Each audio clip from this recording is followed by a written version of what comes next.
بسم اللہ الرحمن الرحیم۔ السلام علیکم پیارے دوستوں اور بھائیوں، غزوہ بدر کا واقعہ۔ اللہ تعالیٰ نے تمہاری مدد فرمائی میدان بدر میں، حالانکہ تم بے سر و سامان تھے۔ اللہ تعالیٰ سے ڈرتے رہو تاکہ تم شکر گزار ہو جاؤ۔ غزوہ بدر کا بیان ہے۔ غزوہ بدر رمضان شریف کے 17 تاریخ کو 2 ہجری میں ہوا تھا، اور یہ حق و باطل کا پہلا معرکہ تھا جس نے دنیا کفر کی کمر توڑ کر رکھ دی۔ مشرکین مکہ کو اس قدر عبرتناک شکست ہوئی کہ پھر کبھی ان کے قدم جم نہ سکے، برباد ہو گئے، ذلیل و خوار ہو گئے۔ یہاں تک کہ وہ عظیم دن بھی آ گیا کہ سرکار مدینہ فاتحانہ انداز سے پوری شان و شوکت سے صحابہ کرام کے ساتھ مکہ معظمہ میں داخل ہوئے، اور اسلام کا پرچم اس انداز سے لہرایا کہ آج تک لہرا رہا ہے اور انشاءاللہ قیامت تک لہراتا رہے گا۔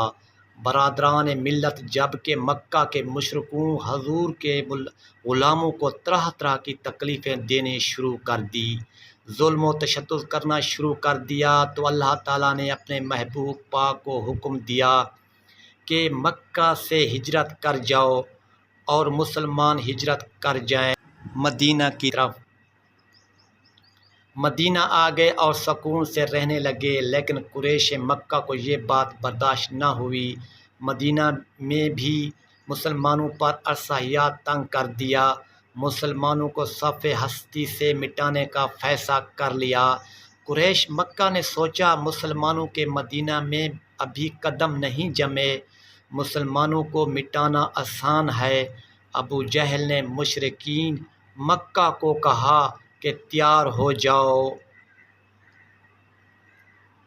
ابو جہل نے تقریباً 1000 کا لشکر تیار کیا۔ لشکر میں نوجوان تجربہ کار آدمی تھے۔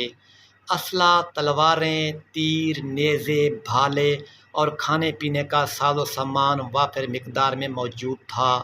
گانے بجانے والی عورتوں کی خدمات بھی حاصل کی گئیں تاکہ نوجوان میں جوش پیدا کریں، ولولہ پیدا کریں۔ کافر ہے تو شمشیر پہ کرتا ہے بھروسہ، مومن ہے تو بے تیغ پہ لڑتا ہے سپاہی۔ ابو جہل اپنا لشکر لے کر میدان بدر کی طرف روانہ ہو گیا۔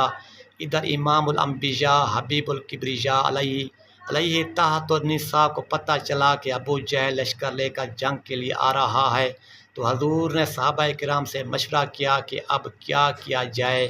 مہاجرین کی ترجمانی حضرت ابو بکر اور حضرت عمر نے کی، اور عرض کیا یا رسول اللہ صلی اللہ علیہ وآلہ وسلم، ہماری جان، مال، اولاد حاضر ہیں، مگر حضور صلی اللہ علیہ وآلہ وسلم چاہتے تھے کہ انصار میں سے کوئی اپنے جذبات کا اظہار کرے۔